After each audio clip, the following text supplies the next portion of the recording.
ቅዱስ ገብርኤል ሰው እርዳ ሲሉት ደስ ይለዋል። ደስ እያለው ነው የሚመጣው። እውነቴን ነው የምነግራችሁ። ደስ እያለው ይቀርብ። ደግሞ ደስታ ታድሎታል። ቅዱስ ገብርኤል ትልቅ ደስታ ተሸክሞ ይመጣል። ያ ትልቅ ደስታ አማኑኤል ይባላል። እነሆ ትወልጃለሽ፣ ስሙን አማኑኤል ትይዋለሽ። አማኑኤል የሚለውን ስም ተሸክሞት የመጣ ቅዱስ ገብርኤል ነው።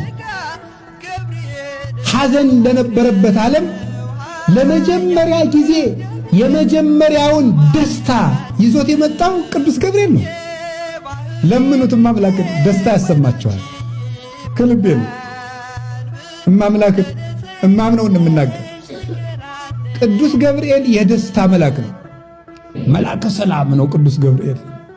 አትፍሩ የሚል ፍርሃት የሚያርቅ መልአክ ነው። ዘካርያስ አትፍራ አለው። ፍርሃት ያርቃል፣ የተቋጠረ ይፈታል።